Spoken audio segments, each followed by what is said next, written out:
Hello, I'm Randy Horton. This is episode 2 of the Don't Talk Right podcast. Today, I'm talking to a musician and songwriter, Sarah McConnell, who also happens to be my wife, and we'll just be talking a little bit about songwriting, favorite songwriters, and that kind of stuff.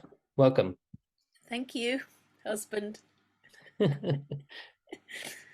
nice to be here.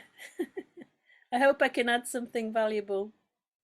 I know you can because I know you and I know your background. Speaking of which, what is your background with songwriting? I think you have quite a lot of experience with music and songwriting.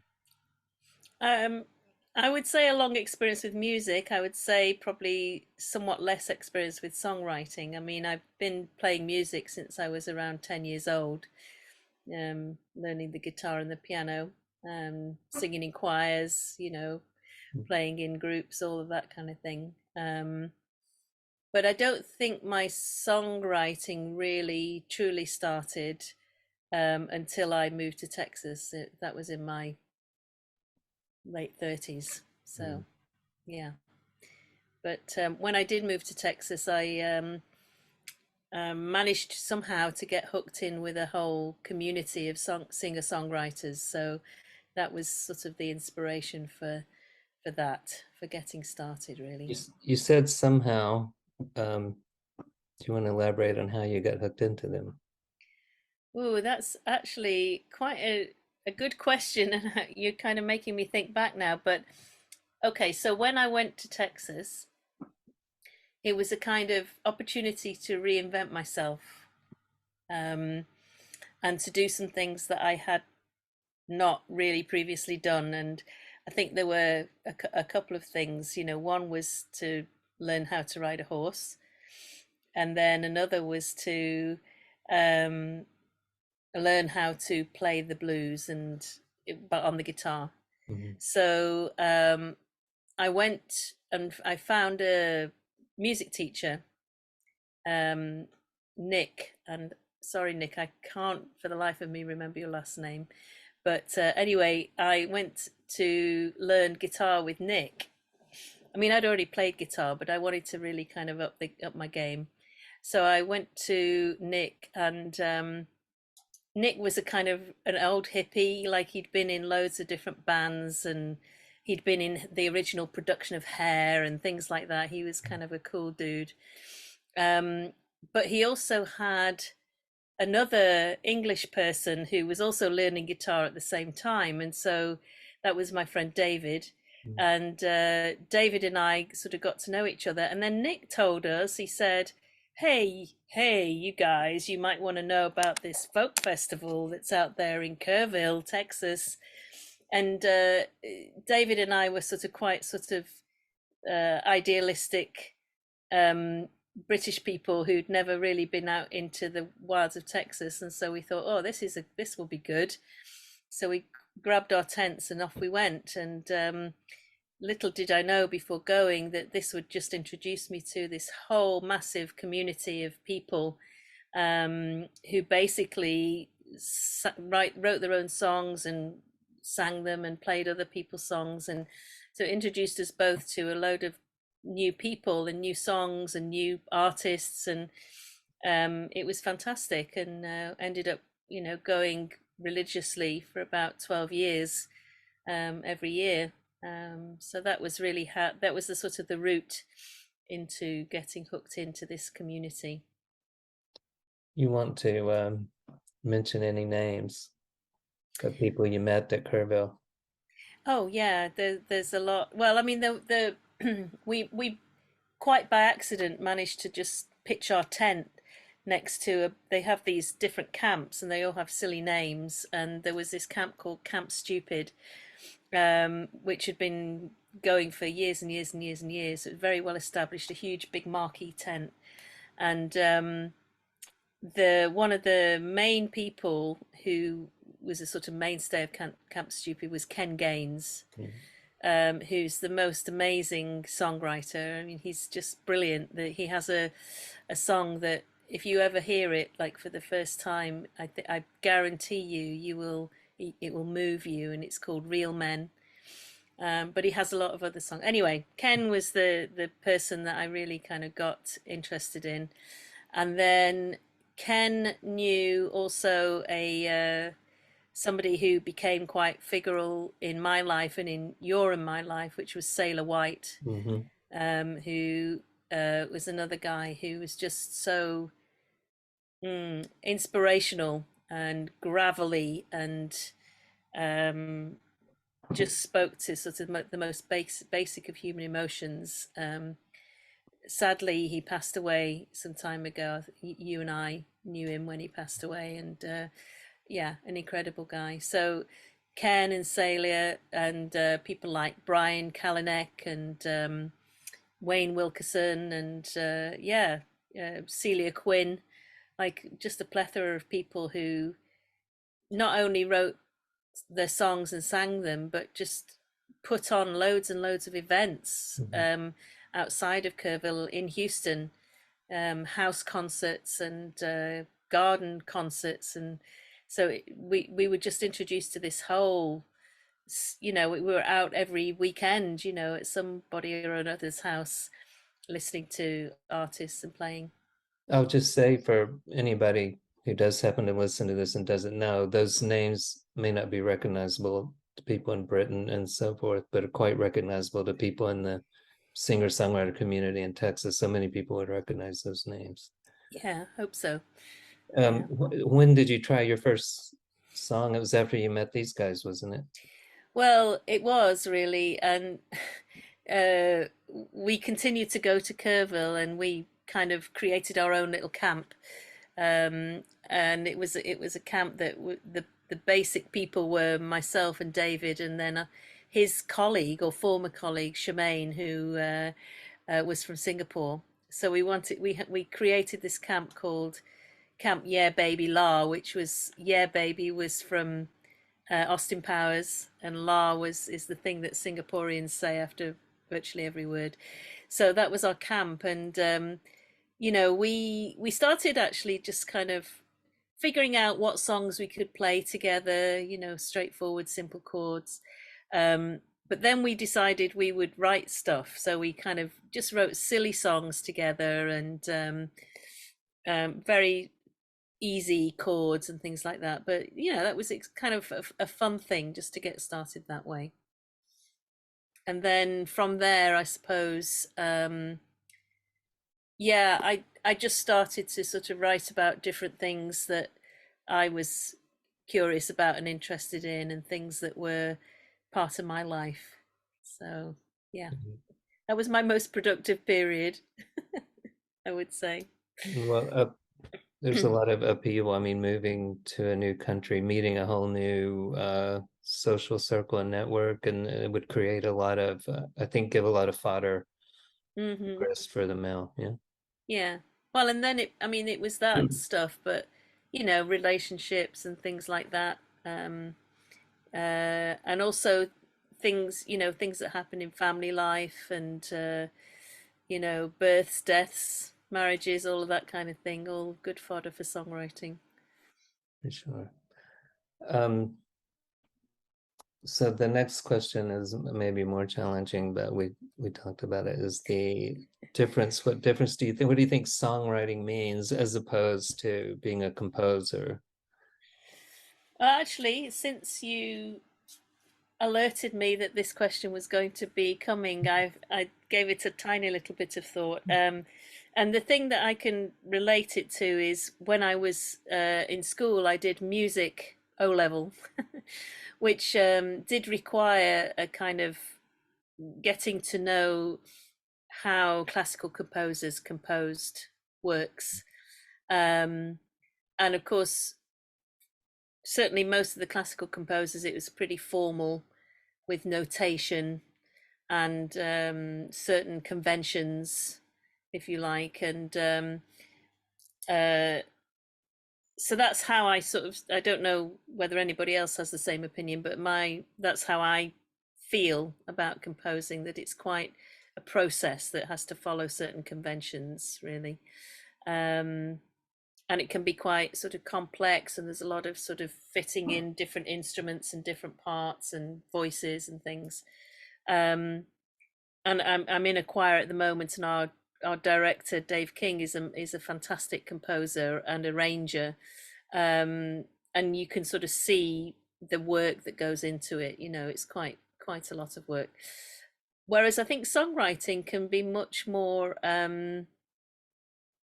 sort of emotion based, you know, and intuitive. I'm sure composing is intuitive too, but I think songwriting is sort of easier to sort of fit your intuition to something that you're writing, you know, so you feel something and then you can sort of feel a tune that goes with it, and you know, kind of then the words come along. So it's kind of, I think it's a much more fluid process and it's not so formal. I mean, I don't know about, I'm sure, well, I know that other songwriters do write things down because they have to and it has to be published and stuff. But I think a lot of songwriters that I know on a more informal basis, nothing's ever written down really.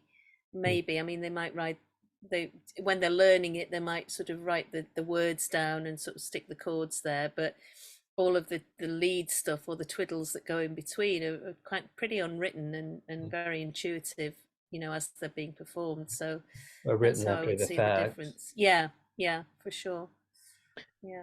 So in the first episode of the podcast, I talked to another poet because I come from a literature and poetry background, and he did. So we were kind of focused on the difference between writing poetry and songwriting.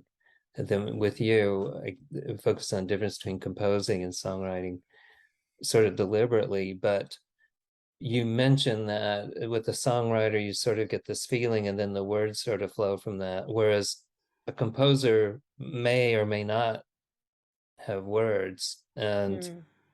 I guess I was wondering about that. If you didn't have words, would you be a composer? And if you didn't have the music, would you just be a poet? Does that Oh make yeah. sense? That's a good way of saying it. Yeah, I don't know. Um, it's a good question. Maybe what do they call it when you don't have an answer for the question? Just a I can't remember the phrase anyway. Well, I'm going to keep asking this question of everyone I see because I'm always interested in that.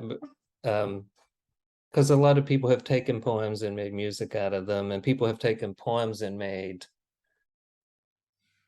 musical composition from them. I mean, they're classical Mm, pieces that are based around poetry. mm, And I don't know if we have to have a rigid way of defining songwriting as being distinct from those or not. I guess not, but it's curious to me. Like, when we say that person's a songwriter, we usually know that they're probably writing songs that have lyrics. I mm-hmm. think. I Yeah, think, that and makes sense to me. Yeah. usually if they don't, we say they're composing music. I think, but I may be wrong about that. But Yeah, I don't know, and I don't know who the judge and the jury is around that anyway. So who knows? we'll see if a committee tries to shut us down. But I think Yeah. it's a little loose. But it is a question that I think about. So that just leads us up to the next thing, since we don't know for sure the difference between a song and a composition. But I know that you have a lot of favorite songs, and some of them are the same as on my list of favorite songs. And is it possible to identify what makes a song a good song? That's a really interesting question, and I also had wanted to connect that with something else that just occurred to me as I was thinking about this interview. So at some point, I can't remember, maybe about 20 years ago, I did some training in neuro linguistic programming, and as part of that, we had to do a project where we found something that we were interested in and sort of break it down and unpack it to see how it worked, if you like. And what I chose to do was songwriting. And what we had to do was go and find somebody who was a songwriter and interview them and talk to them about how they, what, you know, what is a good song and how they wrote the song and what was the process. Because NLP is all about mapping things so that other people can do, you know, what the experts and the masters do. anyway, so the person I chose to do that interview with was Ken Gaines, and so I went and interviewed him, and it's a bit of a kind of story with no ending, really, because I can't actually remember what he told me. It was a long time ago. Um, but what I suspect um, is, you know, your question is what makes a good song. Well, I think that for me, the song has to have a story. I mean, I like songs that don't have stories, but I really, really like songs that have stories. You like a beginning, middle, end kind of thing. Mhm. So I think that makes a good song. It has to have a melody that's kind of distinct and unique, but has enough features in it that are recognizable. So that's quite a difficult feat, I think, to find that. Um, and then I think there's something about the beat which is really important. I mean, I'm sure that there is research out there about music beats and heartbeats and that kind of thing. But I do think that it makes a huge difference if there's some kind of beat. It doesn't have to be a strong beat, but some kind of like consistent beat. Um, so I think those are the main things, really. And oh no, well, the final thing is emotion. Mhm. I think that for me anyway, a song has to um, carry with it sort of some kind of feeling, whether that's anger or pain or sadness or joy or something like that. If you can find an emotion in there, then because then you can relate to it. Mm. I think that's so important. So we can step over, put on a philosophy hat for a second and ask you why, if you're feeling angry or you're feeling very sad, it seems like the last thing you would want to do is put on a very sad song or a very angry song. But it seems like that's what people do. Well, or if they're very sad, they write a sad song, but they also will listen to a sad song. And Hmm. it would seem like maybe you'd want to do the opposite, listen to a happy song, but it's not what we do.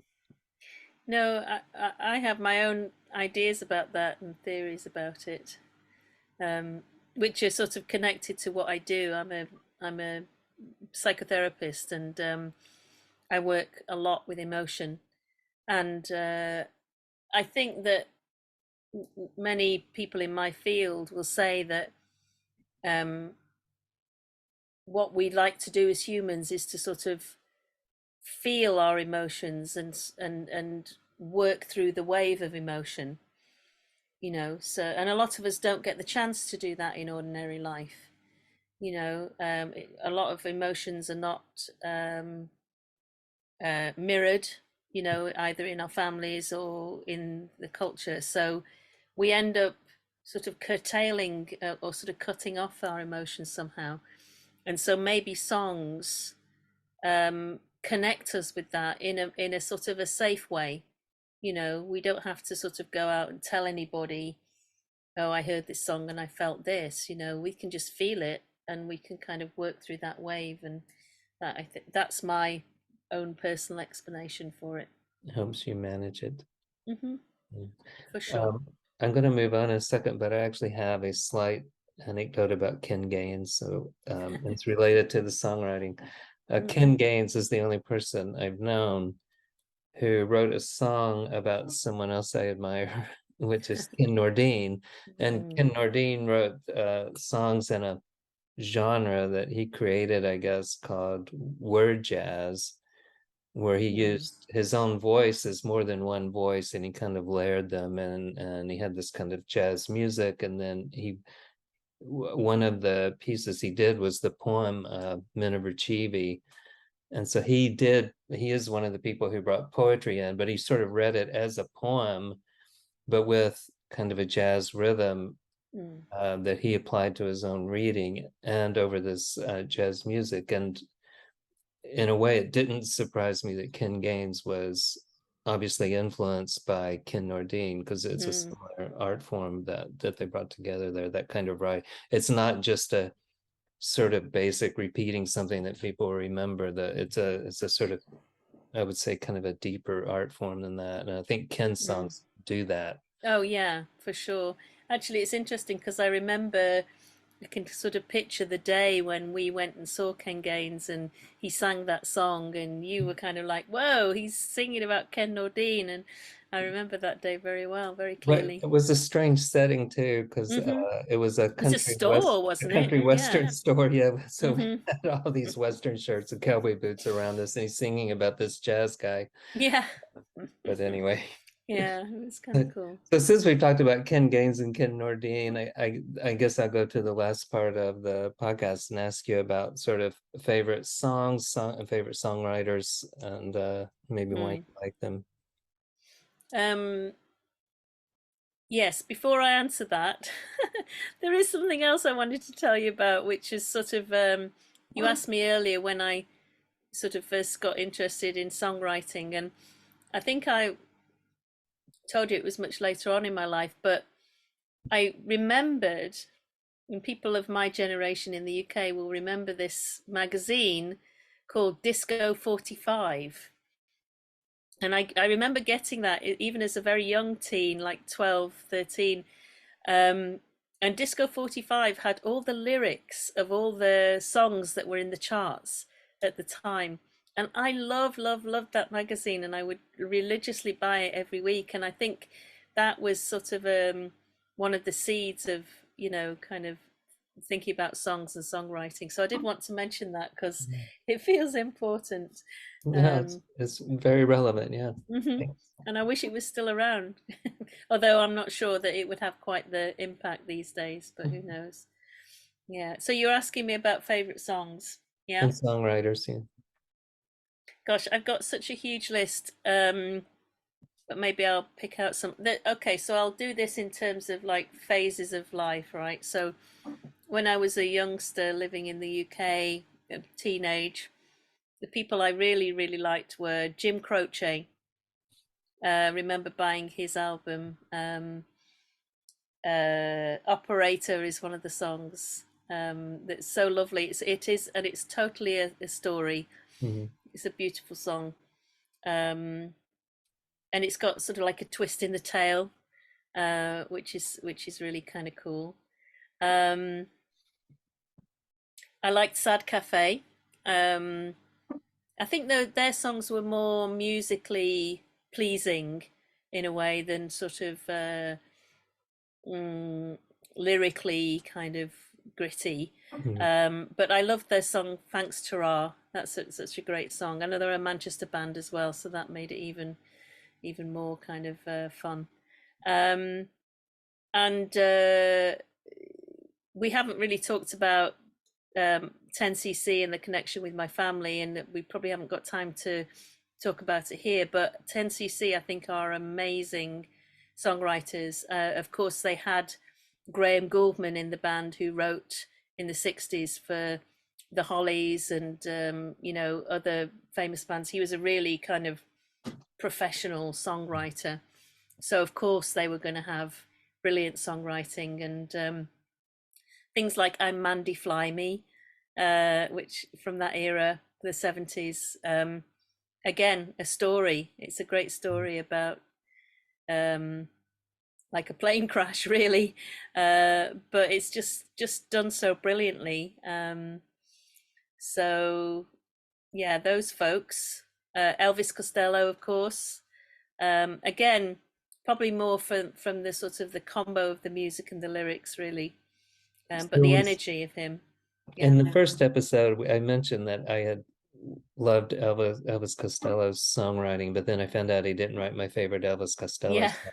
And I I think you had remember. the same experience. Mine was Good Year for the Roses, but I think you had the same experience with a different song, You're gonna have to remind me. Shipbuilding, Oh God, yes, that is such a brilliant song, but and not I written by Elvis not written Costello, by Elvis right? Costello, written by Robert Wyatt.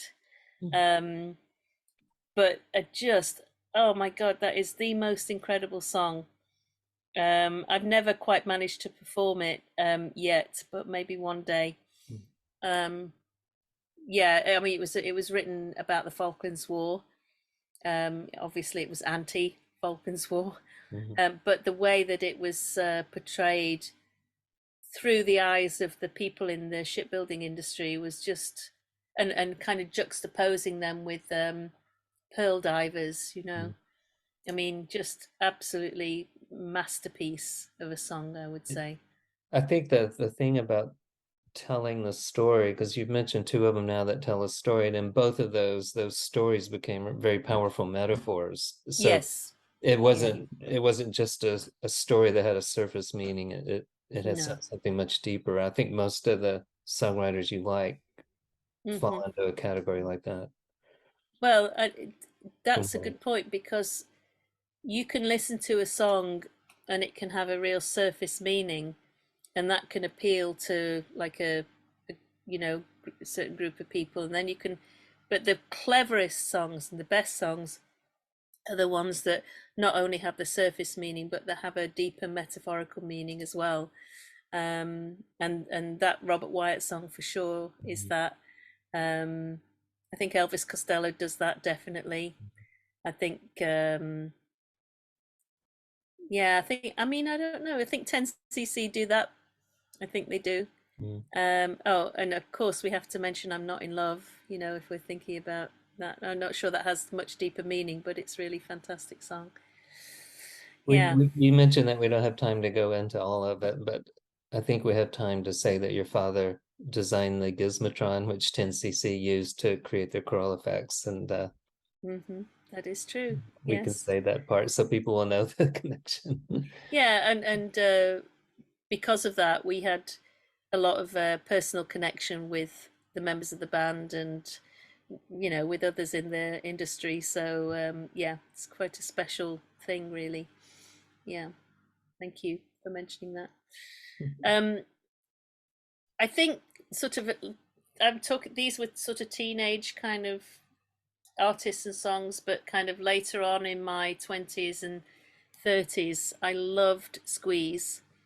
Um, Chris Difford and Glenn Tilbrook wrote most of the songs, I think, in Squeeze, and their songs like Labeled with Love and Cool for Cats and Up the Junction, all of which are story songs, Mhm. are again just so brilliantly done. And I Labeled with Love is part of what I sing when I Mhm. sing out, and that story is just incredibly sort of meaningful for somebody who traveled from England to Texas. It's kind of that story maps my journey, although Mhm. it's not the same exactly as my journey. But yeah, just love really connect with their songs, as I think a lot of I was going to say British people, but I think worldwide. But they speak to the British experience, so much. And not only that, they're incredible musicians and artists. And you and I have seen Glenn Tilbrook a couple of times, and Mhm. just unbelievable musician. True. Yeah, yeah. But then I got to Texas and I found all of these brilliant, brilliant songwriters. Robert Earl Keen, Slade Cleaves, who tells great stories in his songs. There's one that I sing called Broke Down, which is just this amazing story told in 3 verses of a marriage and a divorce and a remarriage, just like boom, just like that. Really fantastic. And the imagery that he uses is amazing. You really can find yourself in the songs. You can imagine the places and the pictures. So True. he's great. Pat Green, real old Texas songwriter, very very sort of um, sorry Pat, kind of less subtle than some of the others, very sort of straightforward, obvious songs, but kind of really fun. Ruthie Foster, Mhm. who is somebody who used to hang around Kerrville, but just an incredible blues voice and a blues songwriter. Uh, Soulful kind of melodies, Mhm. beautiful harmonies, beautiful um, arrangements of her songs. Susan Gibson, oh my goodness, Susan Gibson saw her a number of times while I was in Texas. And Susan's the person who wrote Wide Open Spaces for the Dixie Chicks. And again, such a great story song. I mean, you hear about the girl and the U-Haul and then going out into the world, and it's again a beautiful song. Lucinda Williams, who I think you talked about with Don.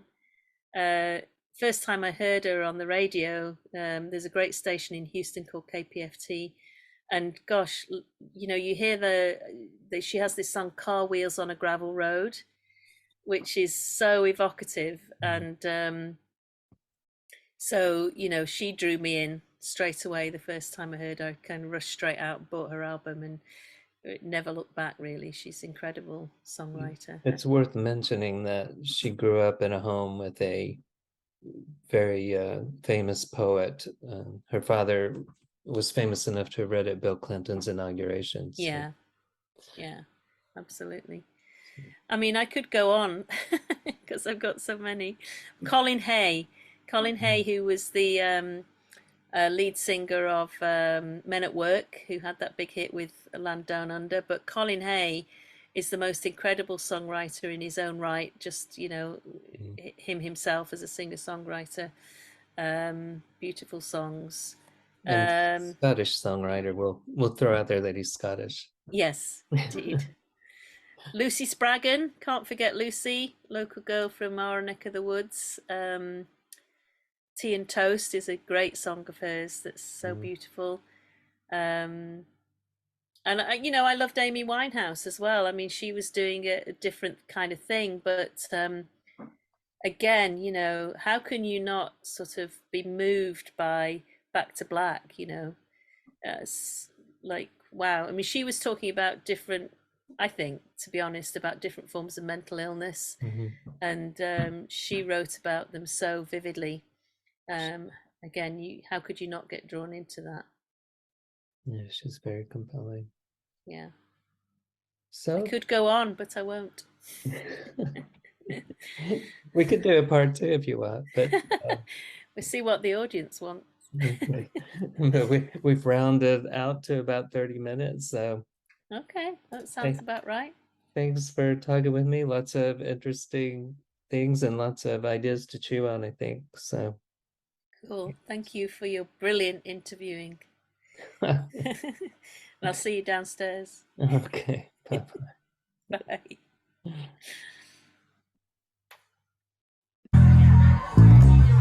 Bye.